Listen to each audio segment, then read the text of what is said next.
오늘 우리가 살펴보려고 하는 이 말씀, 마태복음 7장의 말씀은 요 마태복음 5장부터 쭉 이어져 온 이야기입니다. 마태복음 5장부터 쭉 이어져 온 이야기라는 소리는 마태복음 5장부터 7장까지의 이 예수님의 설교거든요. 예수님의 설교를 네 글자로 뭐라 하는지 아시는 분? 산상보훈, 산상수훈, 하여튼 산상설교, 하여튼 지칭하는 말은 많습니다. 중요한 것은 이게 예수님이 무리를 모아서 그 동산 어귀에서 설교를 하셨다는 것이고, 이게 지금 무슨 이야기냐면은 여러분 이거를 조금 이해를 하셔야 오늘 말씀을 이해하는 데 도움이 될 것 같습니다. 뭐냐면 상징적인 겁니다. 예수님이 산 위에 올라가서 설교를 하셨다는 것은 뭔가 예수님의 의도가 있었다라는 이야기예요. 근데 이 의도가 있었다는 게 어떤 의도냐, 그게 중요한 거겠죠.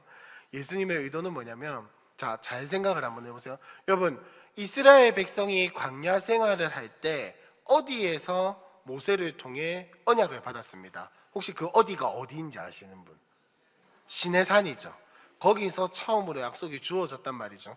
그리고 신명기에서도 하나님이 언약을 갱신하신 곳이 어디냐면은 세겜이라는 곳인데, 그 양쪽에는 산이 있었습니다. 무슨 말이냐면은 이 산에 올라가서 언약을 이야기를 하고 언약을 선포를 하는 것이 이스라엘 백성들에게는 굉장히 상징적인 일이었다는 겁니다. 즉 예수님이 유대인들, 갈릴리 지방의 사람들을 데리고 지금 산에 올라가서 말씀을 하시고 설교를 하시고 언약을 이야기를 하신다는 것은 지금부터 예수님을 통해서 언약이 갱신될 것이며, 이 언약이 갱신됨을 통해서 이스라엘 백성들은 새로운 복을 받게 된다는 이야기를 하는 겁니다. 자, 그래서 이 산상수훈이 도대체 무엇을 이야기를 하는 거냐? 그래, 상징적인 건 알겠는데 무엇을 이야기를 하는 것이냐? 한 줄로 요약하자면 이겁니다. 구약의 요약이고 율법을 주신 이유가 이 산상수훈에 다 들어있다라는 겁니다. 5장부터 7장까지의 내용을 여러분 시간이 되실 때 한번 찬찬히 살펴보시면요, 십계명의 흐름과 크게 다르지 않습니다. 율법을 주신 내용과 크게 다르지 않다고요. 근데 예수님은 이 율법의 내용을 새롭게 이야기를 하시는 것 같으나 새로운 게 아니라 진짜 하나님이 우리에게 십계명을 주신 이유, 하나님이 그 지긋지긋한 율법을 우리에게 주신 이유, 우리를 얽어매려고 하거나 괴롭히려고 하거나 혹은 복과 저주를 판가름해가지고 나눈다거나 그런 의도가 아니라, 하나님이 우리에게 이 구약의 말씀을 왜, 율법을 왜 주셨는가, 왜 이걸 지켜야 살고 지키지 않으면 죽는다라고 이야기를 하시는가, 이 하나님의 마음이 예수님이 풀어주신 거예요. 구약에서 주신 이유가 무엇인가? 이 율법을 주신 게 결코 정죄하거나 괴롭히거나 힘들게 하려고 하는 마음이 아니라, 내가 너희에게 율법을 준 이유는 이거야 라고 예수님이 풀어서 이야기를 해주시는 거예요. 자, 그 내용을 나중에 집에 가서 혼자 살펴보시고 지금 하자는 게 아니라 그 내용의 결론이 오늘 말씀이에요. 오늘 우리가 읽은 말씀 7장 21절부터 27절까지 이 말씀이 구약 그 요약의 결론이 바로 이겁니다.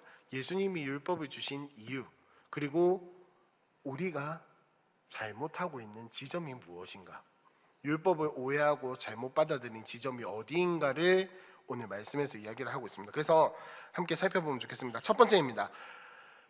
이 예수님이 이 이야기를 하신 이유, 이 결론을 내신 이유, 첫 번째는 뭐냐면 형식이 너무나도 많았기 때문입니다. 예수 믿는 사람들이, 그러니까 이때는 하나님 믿는 사람들이겠죠. 내가 율법을 지킵니다, 하나님을 믿습니다, 하나님의 말씀을 따릅니다라고 이야기를 하는데 형식이 너무 많았다라는 거예요. 그래서 예수님이 21절 한번 여러분 읽어보실까요? 다 같이 시작. 나더러 주여 주여 하는 자마다 다 천국에 들어갈 것이 아니요 다만 하늘에 계신 내 아버지의 뜻대로 행하는 자라야 들어가리라. 자, 우리가 생각하기에는 예수님을 주여라고 부르면 예수님을 인정하는 것처럼 여겨져서, 이렇게 주여 주여라고 외치는 사람은 애지간하면 다 예수 믿는 사람이겠지, 예수님을 따라가는 사람이겠지, 예수님을 영접한 사람이겠지라고 생각하는데, 예수님은 그게 아니라고 이야기를 하고 계세요. 주여 주여 하는 자라고 해서 다 천국에 들어가는 게 아니라는 이야기를 하고 있는 겁니다. 지금 우리로 적용을 해서 이야기를 하자면 뭐냐, 예배에 나온다고 구원받는 게 아니라는 겁니다. 기도한다고 구원받는 게 아니라고요. 찬양 부른다고 구원받는 것도 아니고, 말씀 묵상을 빠지지 않고 한다고 해서 구원받는 게 아니라는 겁니다. 여러분 이걸 잘 이해하셔요. 오해하시면 안 됩니다. 그게 필요 없다는 이야기가 아니에요. 구원받은 백성은 진짜 예수를 믿고 순종하는 사람을 예배드리고 기도하고 묵상합니다. 근데 이걸 한다고 해서 구원받는 게 아니라고요. 주의 예배에 빠지지 않는다고 구원받는 게 아닙니다. 기도를 하루에 3시간, 4시간 한다고 구원받는 게 아니라고요. 묵상을 매일 빠짐없이 내가 막 30분, 1시간씩 한다고 해서 구원받는 게 아니라는 겁니다. 형식이라고요. 형식. 그거는 형식이고 진짜 구원받는 것은 나중에 이야기를 한번 해보겠습니다. 예수님은 지금 이걸 안타까워하고 계신 거예요. 형식을 지키니까 구원받는다고 생각하는 거 안타까워하고 계신 거예요. 이 형태만, 행위만 하면 괜찮을 거라고 생각하는 이 사람들의 마음을 너무나도 안타까워하시는 거예요. 이때 어떤 사람들이 있었습니까? 유대인들 중에서 바리새인들이 있었고 서기관들이 있었고, 심지어는 그들의 신앙이 옳은 것처럼, 그들의 신앙이 바른 것처럼, 그들의 신앙이 진짜 하나님을 사랑하는 것처럼 여겨지던 시대였다고요. 근데 우리는 어떻게 알고 있습니까? 바리새인들의 신앙, 사두개인들의 신앙, 서기관들의 신앙이 옳은 겁니까? 이런 반응이 나오면 안 되는데, 옳은 겁니까 여러분? 그들의 신앙이, 그들의 말씀에 대한 순종이 옳은 겁니까? 아니었잖아요. 형식적인 거였잖아요. 근데 이 사람들에게는 그게 옳은 거였다고요. 지금 우리로 한번 해볼까요? 예배 잘 드리고 주의 예배 빠지지 않고 기도 많이 하고 묵상 교회 많이 섬기고 열심히 섬기고 헌금 많이 내는 게 마치 구원받는 길인 것 마냥 여겨졌다고요. 근데 예수님은 그게 너무 안타까우신 거예요. 그게 너무 속상하신 거예요. 하나님이 율법을 주신 이유는 그게 아닌데, 하나님이 이들에게 율법을 주시고 말씀을 주신 이유는 그걸 지켜서 구원을 받는 것처럼 여기라는 말이 아니었는데, 예수님은 그게 너무 안타까우신 거예요. 얘네가 지금 주여 주여 하면서 그 행위를 하니까 마치 내가 하나님을 사랑하는 것처럼, 하나님이 나를 사랑하시는 것처럼 여기는데, 예수님은 그게 너무 안타까우신 거예요. 그게 너무 안타까우신 거예요. 그래서 예수님이 그래서 이렇게 세게 이야기를 하신 거예요. 주여 주여 하는 게 필요 없다는 이야기가 아닙니다. 여러분 오해하지 말아주셨으면 좋겠어요. 이렇게 형식을 갖추는 것이 다 틀렸다는 말이 아닙니다. 그러나 이걸 한다고 해서 진짜 예수 믿는 거냐? 그건 아니라는 거예요. 예수를 믿으면 이렇게 살아가요. 예수를 믿고 진짜 순종하기로 결단하고 살아가면 이렇게 살아간다고요. 형식을 살아가는데 이 형식 때문에 예수를 믿는다고 착각하기 하십다고요. 예수님은 그걸 안타까워하시는 거예요. 그래서 이 대표적인 예들이 뭐가 있냐면, 형식을 한다고 해서 내가 능력이 나타나니까 예수를 믿는다고 착각을 하거든요. 근데 성경의 예를 보면 조금 이야기가 다릅니다. 열왕기상 22장 6절에 보면 여호와의 이름으로 거짓 예언하는 사람들이 나타나요. 자, 열왕기상 22장 6절 한번 띄워주시면 다 같이 한번 읽어보겠습니다. 시작. 이스라엘의 왕이 이에 선지자 400명쯤 모으고 그들에게 이르되 내가 길랄 라못에 가서 싸우리. 그들이 이르되 올라가소서 주께서 그 성읍을 왕의 손에 넘기시리이다. 자, 혹시 이 말씀에 나오는 이스라엘 왕이 누군지 혹시 아시는 분? 여기저기서 들리는데 아합입니다. 아합. 여러분 아합은 성경에서 좋은 왕으로 평가받았습니까? 나쁜 왕으로 평가받았습니까? 나쁜 왕으로 평가를 받았죠. 그 이유는 다음에 차차 이야기를 하도록 하고, 어쨌든 아합은 나쁜 왕으로 이렇게 받았어요. 근데 지금 이 상황이 어떤 상황이냐면, 아합이 길르앗 라못에 가서 싸우고 싶은 거예요. 싸우고 싶은데 이스라엘의 왕이고 하나님이 하셨다는 정당성은 얻어야겠고, 근데 이때 선지자가 미가야거든요. 미가야가 바른 말을 하니까 미가야한테 찾아가기는 싫고, 그래서 어떻게 하냐면 흔히 말하는 떼굴수로 이긴 겁니다. 선지자 400명 그러니까 진짜 선지자가 아니라 선지자라고 하는 사람들을 400명을 모아가지고 물어봤다 이거예요. 쉽게 말하면 야, 미가야 한 명보다 400명 다수한테 물어봐가지고 다수가 옳다는 게 더 맞다는 거 아니냐. 근데 여러분, 다수는 하나님의 뜻이 아닙니다. 다수가 하나님의 뜻이 아니라고요. 사실 다수결이라고 하는 것 자체가 사실은 물론 하나님의 뜻을 판별하는 도구가 될 수는 있겠으나, 적어도 이 선지자가 존재하던 이 시대에는 다수결이 하나님의 뜻이 아니었어요. 선지자를 통해서 선포되었던 하나님의 말씀이 기준이었지 다수결이 기준이 아니었다고요. 근데 아합은 어떻게 하고 있습니까? 내가 원하는 뜻을 이루기 위해서 여호와의 선지자라고 하는 사람들을 끌어들여와서 여호와의 이름으로 자기의 뜻을 성취한 거예요. 여러분, 형식을 지키면서 살아가면 이런 결과가 반드시 나옵니다. 반드시 나와요. 내 뜻을 이루고는 싶은데 내가 교회를 다니고 예수를 믿는다 하니 하나님 이름 빌려와서 내 뜻을 이루어내는 거예요. 내 뜻을 만들어내는 거예요. 하나님의 이름이라는 핑계로. 두 번째 또 케이스가 뭐가 있냐면 사도행전 8장 9절에 보시면 사마리아의 시몬이라고 하는 사람이 등장을 합니다. 근데 이 사람이 어떤 사람이냐, 제가 한번 읽어드릴게요. 그 성에 시몬이라 하는 사람이 전부터 있어 마술을 행하여 사마리아 백성을 놀라게 하며 자칭 큰 자라 하니 라고 되어 있습니다. 여러분, 기적이 일어나는 게 하나님이 하시는 일도 있지만 마귀도 충분히 기적을 일으킬 수 있습니다. 이단적인 소리가 아니라 여러분 생각을 해보세요. 이 8장 9절에 나오는 마술을 하는 시몬이 하나님을 믿었을까요? 귀신을 믿었을까요? 귀신을 믿었잖아요. 근데 이 사람도 큰 기적을 행했다라고 이야기를 하고 있습니다. 근데 이게 거짓일까요? 성경이 이야기를 하는 게 부풀려서 이야기를 하는 걸까요? 거짓말을 이야기를 하는 걸까요? 아니에요. 성경이 이야기를 하고 있어요. 귀신을 믿는 사람도 기적을 베풀 수 있다라고. 자, 제가 말하고 싶은 건 귀신이 기적이 있으니 두려워해라 이런 이야기가 아니라, 제가 말하고 싶은 건 예수 믿지 않아도 기적이 일어날 수 있어요. 하나님 안 믿어도 기적이 일어날 수 있다고요. 내가 진짜 순종하는 마음 없이 살아가고 내 안에 예수가 없이 살아가도, 형식만 지키면서 살아가도 기적은 일어날 수 있다. 기적이 예수 믿는 증거는 아니라고요.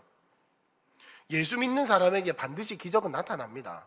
근데 기적이 나타난다고 해서 다 예수 믿는 게 아니라는 겁니다. 귀신이 떠나간다고 해서 다 예수 믿는 게 아니에요. 예수님이 이야기하셨어요. 큰 귀신이 작은 귀신을 쫓아낼 수 있다라고 예수님도 인정하셨다고요. 근데 예수님이 거절하신 건 뭡니까? 나는 그런 귀신의 권세로 귀신을 쫓아내는 게 아니다라고 말씀하셨잖아요. 자, 한 가지 케이스가 더 있습니다. 계시록 13장 13절에 보시면 이런 말씀이 있습니다. 큰 이적을 행하되 심지어 사람들 앞에서 불이 하늘로부터 땅에 내려오게 하고. 여러분, 혹시 우리 중에 기도로 불이 하늘로부터 땅에 내려오게 하실 수 있으십니까? 없죠? 자, 근데 이 기적을 누가 행했냐? 앞에 말씀을 보시면 땅에서부터 올라온 짐승이 이 기적을 행했다라고 이야기를 하고 있습니다. 무슨 말이냐? 하나님을 대적하고 그리스도를 인정하지 않고 부인하는, 예수를 믿지 않는 세력이 불을 하늘로부터 땅에 떨어지게 하는 놀라운 일을 했다는 겁니다. 여러분, 이제 제가 무슨 말을 하고 싶은지 이해가 조금 되십니까? 기적이 일어난다고 해서 예수 믿는 건 아니라는 겁니다. 형식이 있다고 해서 다 예수 믿는 게 아니라고요. 여러분, 형식을 갖추지 않아도 열심만 있어도, 귀신이 있어도 기적은 일어날 수 있습니다. 그런 모든 것들이, 우리가 생각하는 그 모든 것들이 다 예수 믿는 증거냐? 될 수도 있고 아닐 수도 있다는 겁니다. 다 틀렸다는 게 아니에요. 다 틀렸다는 게 아니에요. 예수 믿으면 반드시 여러분의 삶에 기적이 일어납니다. 근데 그게 뭐 우리가 겉으로 봤을 때 모든 게 다 그러냐? 아닐 수도 있다는 걸 우리가 인지해야 한다고요. 제가 여러분에게 드리고 싶은 말씀은, 여러분이 형식을 지키는 게 잘못됐다, 기적을 바라는 게 잘못됐다라는 이야기가 아닙니다. 그게 필요해요, 우리의 삶에. 여러분, 기적 없이 어떻게 우리가 살아갑니까? 하나님이 우리의 삶을 열어가시고 우리의 삶을 인도하신 그 기적 없이 우리가 어떻게 삶을 살아갈 수 있어요? 안 됩니다. 우리가 예배하고 기도하고 묵상하는 것도 이거 없이 어떻게 하나님과 교제하냐고요. 안 된다고요. 안 된다고. 우린 죄인이기 때문에 안 된다고요. 그러나 이게 있다고 해서 반드시 예수 믿는 거냐? 그건 아니라는 겁니다. 그게 아니라는 거예요. 그러면 진짜 예수 믿는 게 뭔지, 진짜 살아있는 게 뭔지 우리가 진짜 고민을 해봐야 하는 거예요. 아, 내가 여태까지 교회를 잘 다녔고 기도 빼먹지 않고 하고 묵상 빼먹지 않고 하니 난 예수를 잘 믿는 거야 라는 착각에 빠지지 말자는 겁니다. 내가 교회를 열심히 섬기니, 나는 헌금을 빼먹지 않고 하니, 난 11절 정확하게 10분의 1을 드리니 내 믿음은 좋은 거야, 나는 고백하고 있어 라고 하는 착각 하지 말자는 거예요. 이제 그거 하지 말자는 겁니다. 그래서 진짜 살아있는 믿음이 무엇이냐? 진짜 살아있는 믿음이 무엇이냐? 반응이 반드시 따라오게 되어 있습니다. 믿음이 있다면 반드시 삶이 따라오게 되어 있고 반응이 따라오게 되어 있어요. 자, 야고보서 2장 14절의 말씀을 보면 다 같이 한번 읽어보겠습니다. 시작. 내 형제들아, 만일 사람이 믿음이 있노라 하고 행함이 없으면 무슨 유익이 있으리요? 그 믿음이 능히 자기를 구원하겠느냐? 사람이 믿음이 있노라 하고 행함이 없으면 무슨 유익이? 야고보서의 논지는 항상 그랬습니다. 행함이 없는 믿음은 어떤 것이다? 죽은 것이다. 근데 사실 야고보서에서 말하는 행함은 형식을 이야기를 하는 게 아니에요.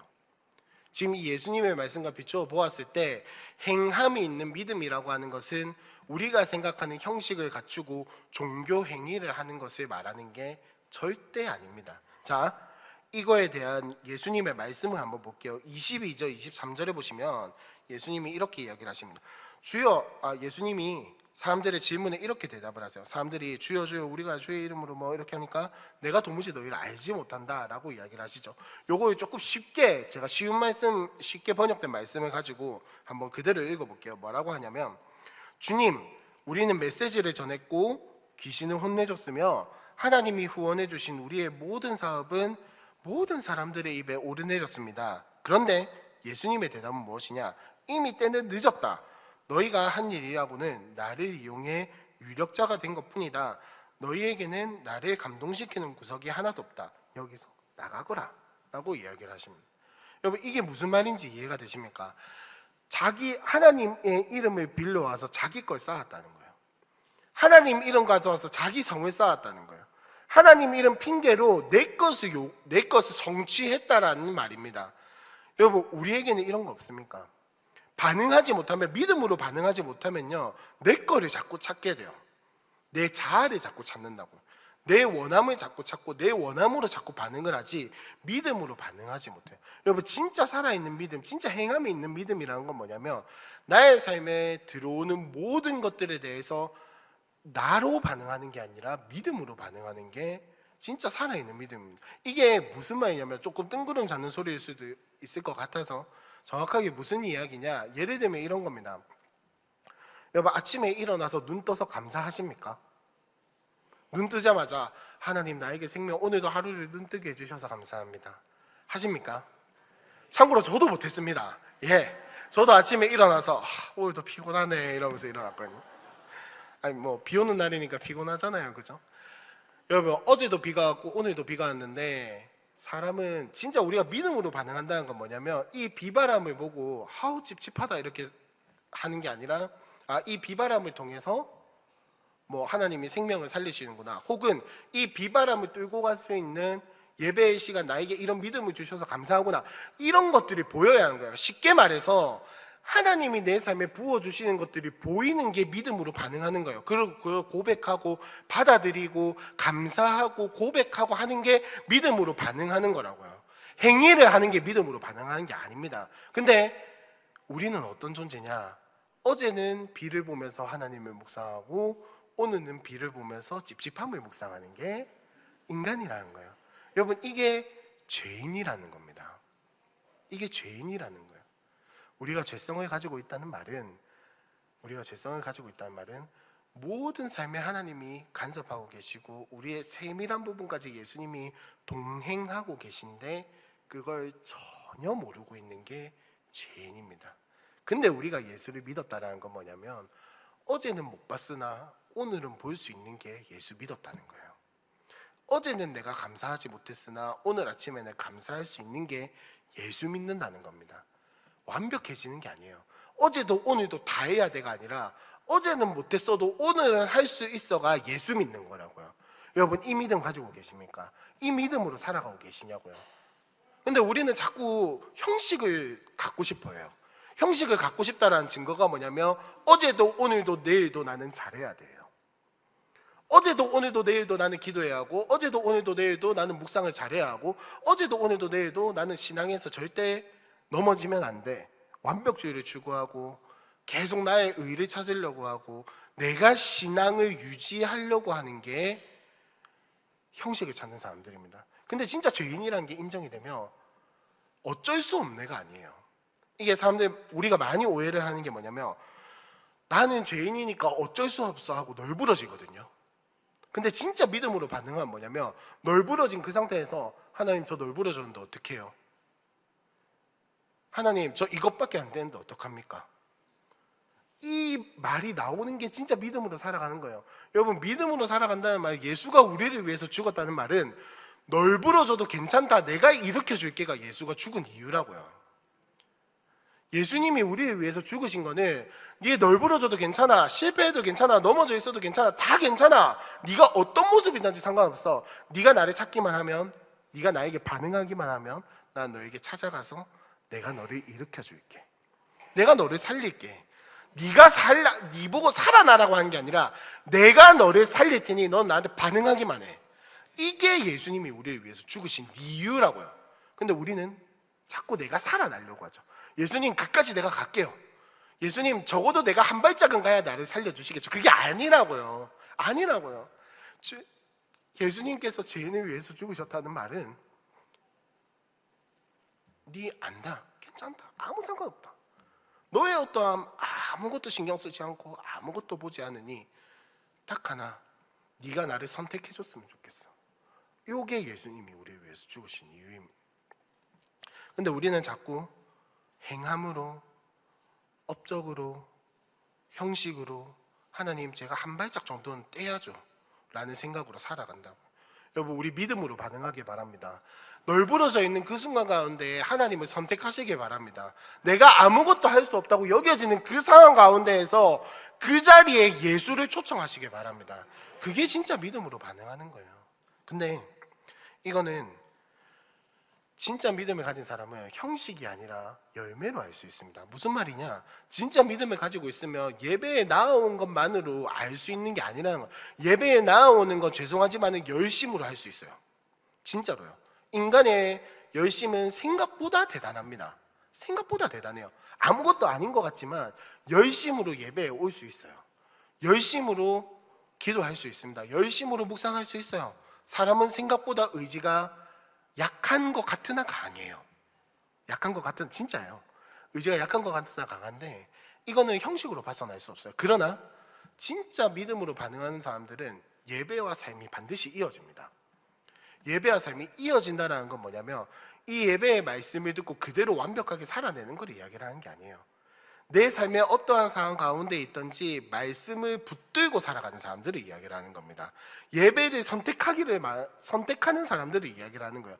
여러분이 그런 사람이 됐으면 좋겠습니다. 진짜로요. 믿음으로 반응하는 사람. 나의 삶과 예배가 동떨어져 있는 것이 아니라 나의 삶과 예배가 떨어져 있고 그냥 가는 게 아니라 같이 가는, 동행하는, 예배와 삶이 동행하는 사람이 되자고요. 여러분 신앙생활이 왜 신앙생활입니까? 신앙적인 행위만 하는 것 신앙생활이라고 이야기하시면 안 됩니다. 여러분 내 삶과 믿음이 동떨어져 있는데 나의 삶의 신앙생활이야 라고 이야기를 하시면 안 된다고요. 신앙생활이 왜 신앙생활이라고 이야기해요? 나의 생활 가운데에서 신앙이 있기 때문에 신앙생활이라고 이야기하는 거예요. 근데 여러분 우리의 삶에 신앙생활이 정말로 있습니까? 여러분 신앙생활은 여러분의 삶의 시간 중에서 그냥 단순히 시간을 떼어서 기도하고 단순히 시간을 떼어서 묵상하고 단순히 시간을 떼어서 훈련받고 예배하는 것만을 이야기를 하는 게 아니에요. 여러분의 모든 시간을 신앙이 지배하고 있냐는 말입니다. 여러분의 모든 삶의 주인이 하나님이시냐는 말입니다. 근데 안 될 수도 있어요. 그게 정상입니다. 왜냐하면 우리는 아직 영화롭지 않은 인간이기 때문에, 성화의 단계를 밟아 나가는 인간이기 때문에 완벽하지 않을 수 있습니다. 그러나 우리가 그 삶을 선택하고 있냐고요. 나는 죄인이니까 어쩔 수 없어 하고 선택하는 거 포기하지 않으셨습니까? 나는 이 정도밖에 안 되니, 나의 신앙은 이것밖에 안 되니 나는 선택 안 할래, 나는 그냥 선택해봤자 의미가 없어. 여러분 예수님은 여러분에게 그렇게 이야기하지 않으셨어요. 선택하는 것 그 자체가 의미가 있다라고 이야기를 하십니다. 이거를 나중에 예수님이 뭐라고 이야기를 하시냐면, 집을 짓는데 어디에다 짓느냐의 문제를 가지고 이 부분을 이야기를 하세요. 일단 이건 나중에 이야기를 하고, 자 그러면 여러분의 삶에 그런 원동력이 있냐, 힘이 있냐? 있습니다. 예수 믿으면 있습니다. 여러분이 진짜 예수를 만나셨다면 여러분 안에 살아갈 수 있는 힘이 있다고요. 여러분이 만들어낸 것이 아니라 성령님이 여러분 안에 계시기 때문에 살아갈 수 있는 겁니다. 여러분 예수 믿으십니까? 예수를 진짜 영접하셨습니까? 진짜 예수가 나의 삶의 주인이십니까? 그러면 선택할 수 있습니다. 왜? 내 안에 성령이 계시거든요. 성령이 선택하게 하시거든요. 내가 선택할 수 있는 힘이 없을 때조차도 성령님이 도와주셔서 선택할 수 있게 하신다고요. 근데 내가 선택하지 않는 겁니다. 우리가 선택하지 않은 거예요. 우리가 그냥 성령님 잠깐 물러나 계시고 내 자아대로 선택하겠습니다. 성령님 잠깐 빠져 계시고 내 원함을 선택하겠습니다라고 우리가 선택한 거라고요. 누구의 탓도 할 게 아닙니다. 이 지점은 우리가 회개해야 하는 부분이에요. 하나님 앞에서 내가 내어놓고 회개해야 하는 부분. 하나님, 내가 주인이라고 주여 주여라고 이야기를 하면서도 여전히 주인은 나였습니다. 여전히 나는 하나님 선택하기를 싫어했고 하나님 선택하기를 두려워하고 하나님을 선택하면 나의 모든 것이 다 무너질까 봐 선택하지 못했습니다. 이게 우리가 하나님 앞에 들고 나가야 할 진짜 우리의 기도 제목이 되어야 돼요. 자, 여러분에게는 그 힘이 있습니다. 여러분은 그렇게 선택할 수 있는 능력이 있다고요. 여러분이 잘나서 그런 게 아니라 우리가 잘나서 우리가 뭔가 힘이 생겨서 그런 게 아니라 성령이 우리와 함께 하시기 때문에. 그래서 예수님은 뭐라고 이야기를 하시냐면 너는 어디다가 집을 지을래? 라고 물어보시는 거예요. 저는 여러분에게 이렇게 질문하고 싶습니다. 여러분의 저의 집을 짓는 기반은 어디에다 집을 지었습니까? 여러분, 이스라엘의 지형 중에는 와디라고 하는 지형이 있어요. 혹시 사진 한 번만 띄워주실 수 있으신가요? 저게 와디라고 하는 지형이거든요. 여러분 조금 이제 자세히 보시면은 다 아시겠지만은 저 허여멀건한 부분 있잖아요. 저기가 뭐냐면 물길이에요, 물길. 지금 저기는 건기입니다. 무슨 말이냐? 우기가 되면 저 아무것도 없이 깡마른 땅에 갑자기 물이 확 불어나서 저 허여멀건한 부분에 다 채울 정도로 물이 팍 몰아친다는 거예요. 근데 예수님은 사람들에게 뭐라고 물어보시냐? 모래 위에다 집을 지을래? 반석 위에다 집을 지을래? 라고 물어보시거든요. 모래 위에다 집을 짓는 게 뭐냐면은 저기 저 허여멀건한 물길에다 짓는 겁니다. 반석 위에다 집을 짓는 게 무엇이냐? 저기 저 진한 부분들 있죠? 사이사이에 저 허영물과 양옆으로 보이시죠? 저쪽에다 집을 짓는 걸 이야기를 하는 거예요. 여러분, 저 나라의 기후를 알고 환경을 아는 사람이라면 저 허여멀건한 데다가 집을 짓겠습니까? 안 짓죠. 왜냐? 우기가 되면 폭풍과 같이 몰아칠 걸 알거든요. 어느 날 갑자기 비가 억수같이 와가지고 몰아칠지 모른다는 걸 알거든요. 예수님이 이야기를 하시는 거예요. 네가 지금 짓고 있는 집은 모래 위에 있니? 반석 위에 있니? 이 환경을 아시고 이들의 수준에 맞춰서 이야기를 해주시는 거예요. 사진 이제 내려주셔도 되고요. 여러분, 우리의 기반은 어디에 있습니까? 여러분, 반석 위에 집을 짓고 있습니까? 아니면 모래 위에 집을 짓고 있습니까? 여기서 예수님이 말하는 반석 위에다 집을 짓는 자는 뭐냐? 말씀을 한번 볼까요? 4절입니다. 다 같이 한번 읽어보겠습니다. 7장 24절 시작. 그러므로 누구든지 나의 이 말을 듣고 행하는 자는 그 집을 반석 위에 지은 지혜로운 사람 같으니. 여러분, 예수님이 지금 이야기를 하고 계세요. 반석 위에다 집을 짓는 게 어떤 사람이냐? 내 말을 듣고 행하는 자, 순종하는 자. 근데 이게 또 잘못하면 형식으로 가거든요. 자, 자세한 거 한번 보시죠. 21절에 다시 한번 더 눈으로 한번 보세요. 눈으로 한번 보시면 예수님이 행하는 자에 대해서 이야기를 하고 계시는데, 이 행하는 자는 어떤 자입니까? 아버지의 뜻을 따라 행하는 자예요. 형식을 따라 행하는 자가 아니고 율법을 따라 행하는 자가 아니라 아버지의 뜻을 알아서, 아버지의 마음을 알아서 그 뜻과 마음을 따라 행하는 그 사람이 반석 위에 집을 짓는 사람이라는 겁니다. 여러분, 우리는 어디에다 집을 짓고 있습니까? 여러분은 반석 위에 집을 짓고 계십니까? 여러분은 반석 위에다가 진짜 그 순종함과 따라감과 아버지의 마음과 뜻을 알기를 원하는 그 갈급함과 그것을 선택하는 믿음을 가지고 반응하고 계시냐고요. 여러분, 우리는 이 삶을 선택해야 합니다. 다른 걸 선택하는 게 아니라, 다른 데다 집을 짓는 게 아니라 반석 위에다가 집을 짓는 아버지의 마음과 뜻을 알고 하나님의 그 마음을 알아 선택하고 거기에 반응하는 집짓기를 선택하셔야 한다는 거예요. 근데 예수님은 여기에 집의 어떠함을 전혀 이야기하지 않으세요. 우리의 마음은 자꾸 집을 화려하게 짓고 싶고, 집을 높게 짓고 싶고, 집을 좀 더 크게 화려하게 좋은 재료와 좋은 정성과 막 이런 걸 담아서 집을 짓고 싶어 하는데, 예수님은 그걸 이야기하지 않으세요. 어디에다 집을 짓냐를 예수님은 중요하게 보시는 거예요. 왜? 아무리 크게 지어봤자 아까 거기다 지으면 어떻게 되겠습니까? 넘어지는 거예요. 여러분 지금 생각하면 뭐 아파트 공구리 이런 거 생각하시면 안 됩니다. 아시겠죠? 아무리 저래도 공구리로 이렇게 큰 아파트 지으면 아마 안 넘어질 거예요. 근데 그거 생각하시면 안 돼요. 그 이야기를 하는 게 아닌 거 아시죠? 여러분 우리는 자꾸 집을 어떻게 지을까? 주님 집을 어떻게 하면 예쁘게 지을 수 있을까요? 주님 어떻게 하면 집을 좀 더 크게 지을 수 있을까요? 좀 더 화려하게 지을 수 있을까요? 좀 더 높게 지을 수 있을까? 이거에 자꾸 요구를 하거든요. 그걸 요구를 하니까 자꾸 형식으로 가는 거예요. 왜? 내가 기도를 몇 시간 했다, 내가 묵상을 얼마나 했다, 내가 예배를 빠지지 않았다, 이걸로 자꾸 우리의 집을 세워가는 거라고. 근데 예수님은 우리에게 이렇게 이야기를 하세요. 집 조금 초라해도 괜찮다. 나는 집의 모습을 신경 쓰지 않는다. 네가 반석 위에 집을 짓기만 하면 그 나머지는 내가 알아서 책임지겠다라고 이야기를 하시는 거예요. 여러분 예수님이 우리를 위해서 죽으셨다는 거는 내가 아무리 모래 위에 집을 많이 지어놨어도 반석 위에 집을 짓겠다라고 선택하는 순간 집을 지을 수 있는 환경, 물질, 모든 것, 하여튼 집을 지을 수 있는 모든 것들을 예수님이 다 책임지겠다라고 이야기를 하시는 게 예수님이 우리를 위해서 죽으신 거예요. 여러분 괜찮습니다. 우리는 우리의 이 본성은 자꾸 모래 위에다, 내가 보기에 좋은 곳에다, 내가 보기에 편한 데에다, 내가 원하는 모습으로 집을 짓고 싶은 게 우리의 마음이에요. 맞습니다. 그 마음이 드는 게 잘못됐다는 이야기가 아니에요. 당연한 거예요. 그러나 우리가 선택해야 할 지점은 어디냐? 반석 위에 집 짓기를 선택해야 한다는 겁니다. 그러면 하나님이 알아서 짓게 해주세요. 물론 우리 마음에는 안 될 수도 있어요. 집이 조금 초라할 수도 있습니다. 하나님이 지어 가시는 집보다 내가 짓는 게 훨씬 더 화려해 보이고 클 수도 있습니다. 네. 그러나 그거 비바람 오면 끝입니다. 홍수가 나서 물이 불면은 다 끝나는 거라고요. 그래서 여러분 이 나의 기반이 어디에 있는지를 체크를 하는 것은 간단합니다. 어려움을 마주하거나 시간이 지나거나. 어려움을 마주할 때 나의 기반이 드러날 것이고 시간이 지나가도 나의 기반이 반드시 드러나게 되어 있습니다. 근데 이거를 우리는 자꾸 잊고 살아가는 것 같아요. 내가 이렇게 하면은 될 것 같아. 근데 아닙니다.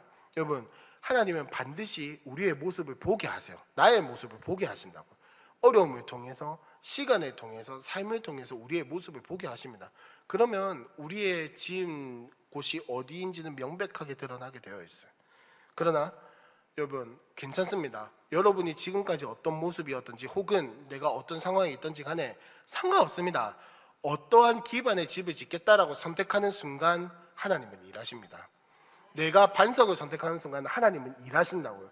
내가 더 이상 하나님 모래 포기하겠습니다. 모래 위에 지은 집 어떠하든 나는 그냥 포기하겠습니다. 나는 하나님께 믿음으로 반응하기 선택합니다.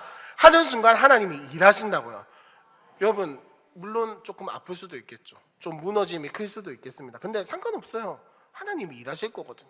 하나님이 그 반석 위에 집을 짓게 하실 거고 내가 할 수 없는 일을 하나님이 하신다니까요. 그래서 예수 믿는 사람들에게 기적이 일어나는 거예요. 왜? 우리는 할 수 없는데 하나님은 하시니까 기적이죠. 사람은 할 수 없는데 하나님이 하시니까 기적이죠. 그러니까 예수 믿는 사람들한테 기적이 일어날 수밖에 없어요. 일어날 수밖에 없어요. 근데 우리는 자꾸 재고 따지고 판단하는 거예요. 한 요 정도는 해야 기적이 일어나. 그럴 것 같으면 기적도 아니죠. 그럴 것 같으면 기적도 아니죠. 우리가 재고 따지고 판단해가지고 이루어지는 일이라면은 나보다 더 훨씬 더 능력이 있고 뛰어난 사람이 있으면 그냥 되는 겁니다. 기적이 아니에요. 그건 인간의 힘으로 할 수 있는 영역이라고. 근데 내가 재고 따지고 판단해봤자 안 됐는데 하나님이 하시니까 기적인 거죠. 여러분 반석 선택하면 반드시 기적이 일어날 줄로 믿습니다. 내가 하나님께 믿음으로 반응하기를 선택하며 하나님이 우리의 삶에 일하실 줄로 믿습니다. 그러면 그게 기적이에요. 그게 기적이라고. 그래서 그러면 이제 목사님 그러면 그 반석 위에 집을 짓는 거 어떻게 합니까? 답은 안 합니다. 순종입니다. 정답은 순종밖에 없어요. 근데 이 순종한다는 것도 여러분 우리의 생각과 틀을 벗어 던지셔야 합니다. 여러분 순종이 뭡니까? 여러분에게 한번 질문 뭐 정답 안 나와도 돼요. 상관없어요. 정답도 없고. 여러분에게 순종은 무엇입니까? 한번 속으로 생각해 보세요. 순종이 뭡니까? 보통 순종하면 신앙생활을 하는 거, 뭐 그냥 막연하게 떠오르는 게 말씀 듣고 말씀대로 살아가는 거, 뭐 기도하는 거, 뭐 등등등등 되게 막연하게 생각이 나거든요. 근데 여러분 진짜 순종하는 거는 나의 삶에 하나님 선택하기를 즐겨하는 거예요. 이게 순종이라고 하면 우리는 자꾸 억눌리거든요. 왜? 여러분 우리 100% 순종할 수 있습니까?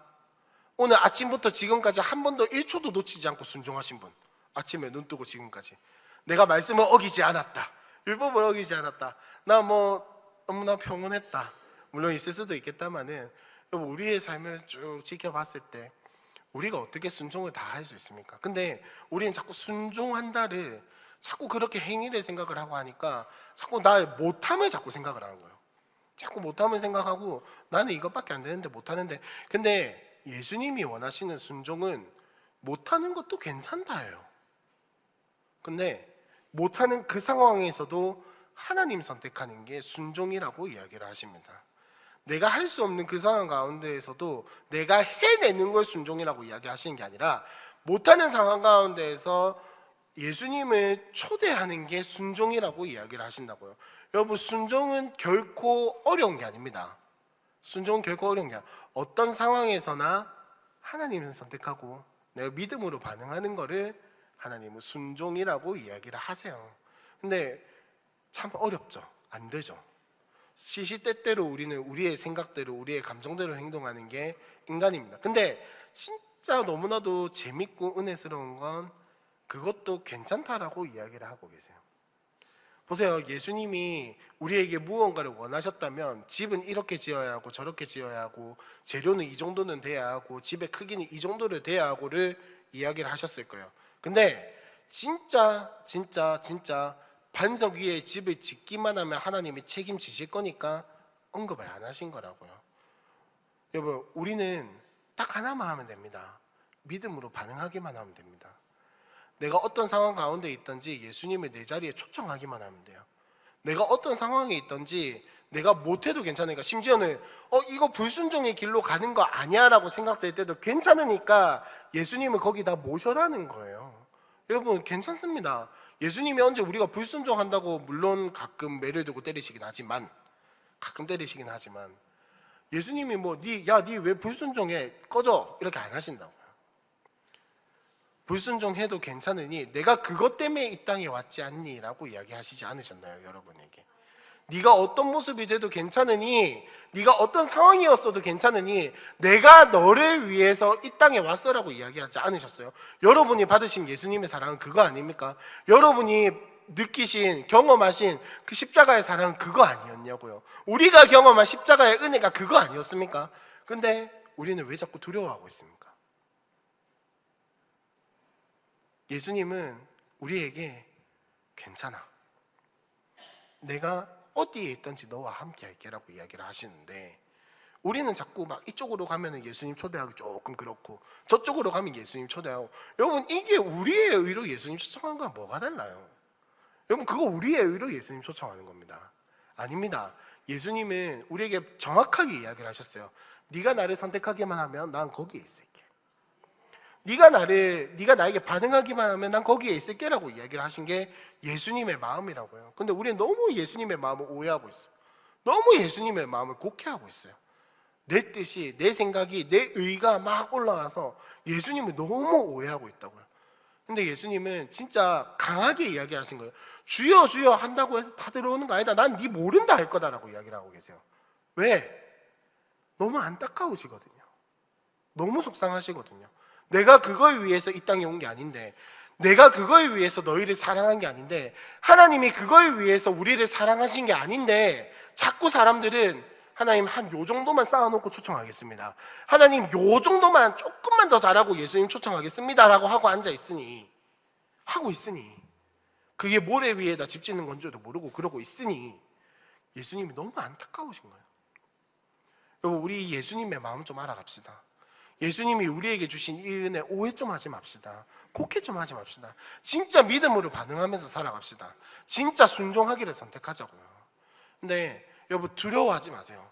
순종하기를 선택하신다고 하셔서 여러분이 순종을 선택했다고 해서 하나님이 여태까지 잘못한 거 모든 거 다 묻지 않으실 겁니다. 예수님의 피가 우리한테 덮여 있잖아요. 예수님의 보혈이 우리를 덮었다고요. 그러면 게임 끝이에요. 상관없어요. 여러분 우리 믿음으로 반응합시다. 믿음으로 하나님을 선택합시다. 진짜 믿음으로 반응해서 내가 좀 못하고 넘어지고 해도 괜찮으니, 어제와 오늘이 달라도 괜찮고 오늘과 내일이 달라도 괜찮으니, 아니 심지어 3일 4일 일주일 내가 넘어져 있어도 괜찮으니 그 상황에 하나님을 초청합시다. 그 상황에 하나님 못합니다, 도와주십시오. 하나님 나 이것밖에 안 됩니다, 어쩌라는 겁니까? 하나님이 그 이야기 하나 못 들어주실까요? 예수님이 그 이야기 하나 못 들어주실까요? 여러분 힘들고 어려울 땐 그냥 하나님 어떡해요? 어쩌라고요? 알아서 하십시오. 난 모르겠습니다. 이 기도한다고 해서 절대 나쁜 게 아닙니다. 여러분 그거는 오히려 우리의 수치를 드러내길 두려워하는 거예요. 내가 이것밖에 안 되는 인간이라는 게 드러나기가 너무 무서운 거예요. 하나님 앞에서는 다 드러내도 괜찮습니다. 아무 상관없다고요. 하나님이 우리를 위해서 예수를 보내주셨는데 더 못할 게 뭐가 있겠습니까? 더 할 것도 없고요. 여러분 우리 믿음으로 반응합시다. 믿음으로 하나님 선택합시다. 진짜 순종, 행위로 하는 순종 말고 진짜 내가 하나님 앞에 나아가는 순종을 합시다. 그럴 때에는 하나님이 반드시 책임져 주시고 반석 위에다 집을 짓는 자에게 비바람과 폭풍우와 홍수와 어떤 거에도 흔들리지 않는 집을 주실 줄로 믿습니다. 우리 함께 이 시간 이 마음 가지고 함께 찬양하면 좋겠는데, 우리 한번 이렇게 찬양했으면 좋겠습니다. 하나님을 이야기를 하면서도 내 의를 세웠고, 여호와를 의지한다 하면서도 나의 어떠함을 자꾸 주장을 했고, 하나님을 사랑한다, 하나님을 의지한다, 내가 정말 예수를 선택합니다 라고 이야기를 하면서 자꾸 예수님을 밀어냈던, 성령님을 밀어냈던 하나님, 우리의 마음 깨끗하게 하여 주시옵소서. 하나님 나를 주님 앞에서 멀리하지 마시고 그 구원의 기쁨을 회복하여서 다시 한 번 더 참된 순종의 자리에 나아갈 수 있는 믿음을 허락하여 달라고 우리 함께 이 시간 찬양했으면 좋겠습니다. 정결한 마음 주시옵소서. 오 주님, 정직한 영을 새롭게 하소서. 우리 한 번 더 찬양합시다. 정결한 마음 주시옵소서. 정결한 마음 주시옵소서. 오 주님, 정직한 영을 새롭게 하소서. 한 번만 더 간구합시다. 정결한 마음 주시옵소서. 정결한 마음 주시옵소서.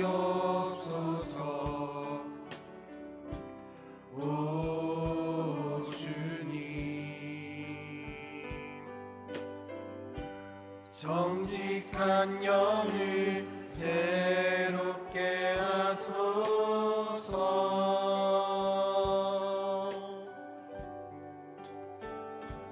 나를 주님 앞에서 멀리하지 마시고 주의 성령을 거두지 마옵소서.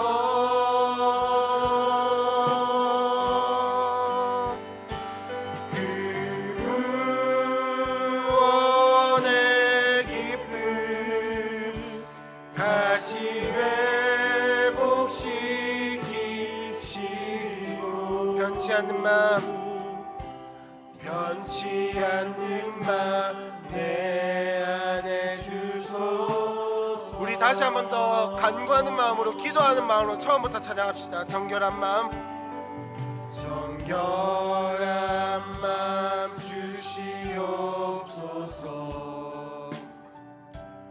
오 주님, 정직한 영을 새롭게 하소서. 정결한 마음 주시옵소서. 정결한 마음 주시옵소서. 오 주님, 정직한 영을 새롭게 하소서.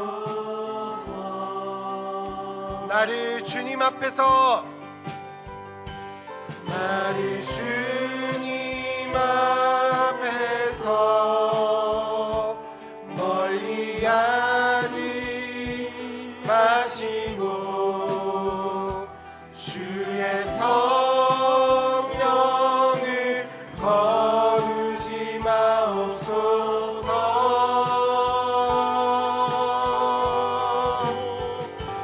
그 구원의 기쁨 다시 회복시키시고 변치 않는 마음 내 안에 주소서. 나를 주님 앞에서, 나를 주님 앞에서 멀리하지 마시고 주의 성령을 거두지 마옵소서.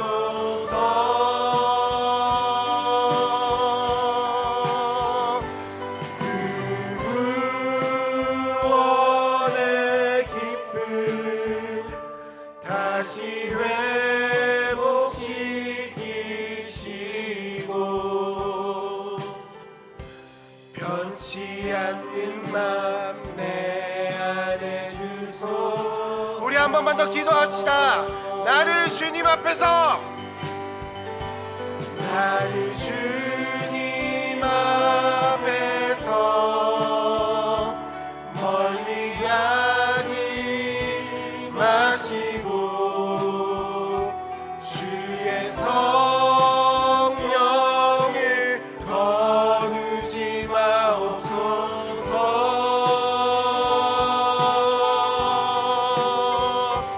그 구원의 기쁨 다시 회복시키시고 변치 않는 마음 내 안에 주소. 한 번 더 찬양합시다. 나를 주님 앞에서, 나를 주님 앞에서 멀리하지 마시고 주의 성령을 거두지 마옵소서.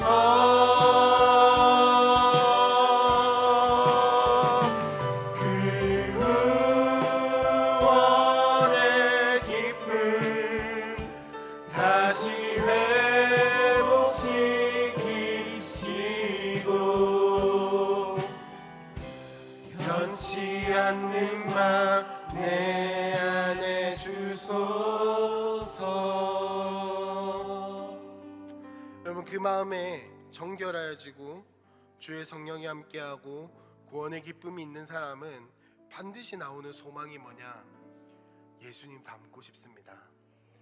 내가 딴 게 아니라 진짜 예수님, 나 딴 거 다 필요 없으니까 예수님 닮고 싶습니다. 하나님, 이 죄인이 그 예수께 받은 은혜가 너무 커서 예수 말고는 다른 소망이 없다는 걸 깨달아 버려서 이제는 나의 소망이 예수께 있기 원합니다. 예수를 닮아가고 싶습니다. 여러분, 우리 이 고백 같이 했으면 좋겠습니다. 우리 함께 고백합시다. 온유하시고, 온유하시고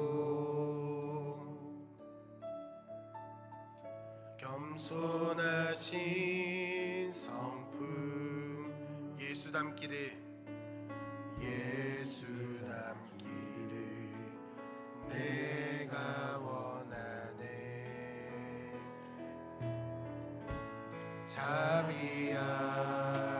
자비하시고 위로자 되신 주 예수 닮기를 내가 원하네. 예수 닮기를 예수 닮기를 예수 보기를 예수만 높이니 내가 원하네. 내 평생 소원 예수 닮기를 예수만 닮기를 내가 원 예수 닮기를 예수 닮기를 예수 보기를 예수만 높이기 내가 원하네.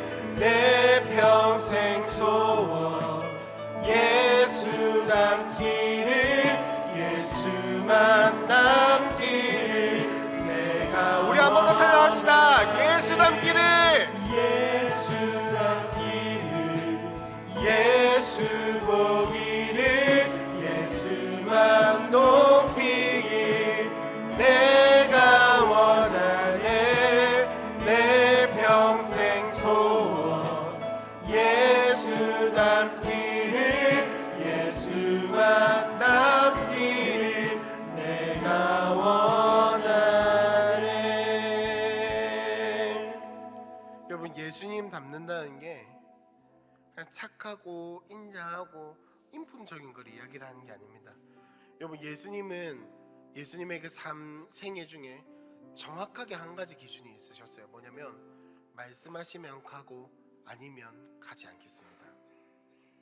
그래서 예수님이 십자가 지시기 전에 이렇게 기도하시죠. 하나님, 솔직히 이제 너무 무섭습니다. 이 십자가 지는 게 너무나도 두렵고 고통스러울 거 뻔히 압니다. 그래서 솔직히 주님 하기 싫습니다. 하나님 하기 싫습니다. 그런데 내 원함이 아니라 하나님이 가라고 하시면 지겠습니다. 하실 수만 있다면 이거 치워주시면 좋겠는데 지고 가라고 하시면 내 가겠습니다. 여러분, 이 예수님 닮아갑시다. 우리의 삶에서 다른 거 가지고 반응하고 내 자아, 내 생각, 내 어떠한 우리가 걱정하면 다 필요 없습니다. 다 필요 없고 우리 하나님 앞에 말씀과 믿음으로 반응합시다. 여러분, 그거 아니면 답이 없어요. 우리 인생. 우리 함께 찬양합시다. 주님 말씀하시면 내가 나가리라. 주님 뜻이 아니면 내가 멈춰서리라. 나의 가고 서는 것 주님 뜻에 있으니 오 주님 나를 이끄소서. 우리 한 번 더 찬양합시다. 주님 말씀하시면 내가 나가리라. 주님 뜻이 아니면 내가 멈춰서리라.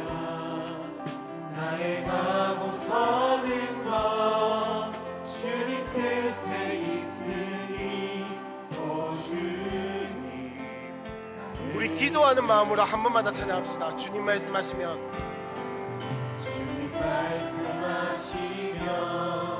내가 나가리라. 주님 뜻이 아니면 내가 멈춰서리라. 나의 가고 서는 것 주님 뜻에 있으니 오 주님 나를 이끄소서. 뜻하신 그곳에 나 있기 원합니다. 이끄시는 대로 순종하며 살리니 연약한 내 영혼 통하여 일하소서. 주님 나라와 그 뜻을 위해 뜻하신 그곳에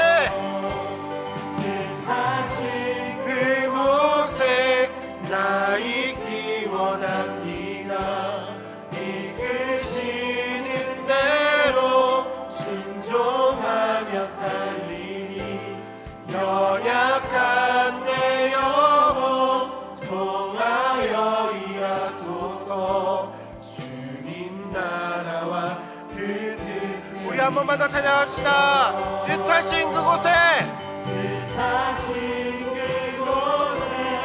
나 있기 원하니 이끄시는 대로 순종하며 살리니 연약한 내 영혼 통하여 일하소서. 주님 나라와 그 뜻을 위하여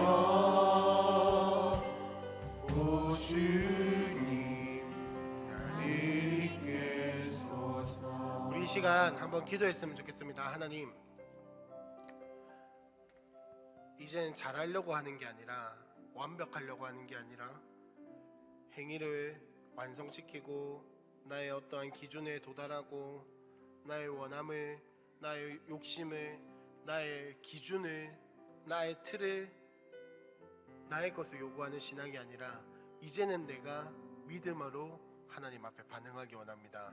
하나님, 이제는 내 틀을 세우기 위한 순종이 아니라 내 욕심을 만족시키기 위한 순종이 아니라 진짜 하나님 찾고 진짜 예수님을 주인으로 모시는 순종하게 주님 도와주시옵소서. 하나님, 참는 순종의 길로 나아가 주여 주여 하는 자가 아니라 아버지의 뜻대로 행하는 자가 되게 주님 도와주시옵소서. 우리 함께 주여 한 번 간절히 부르짖고 기도하겠습니다. 주여!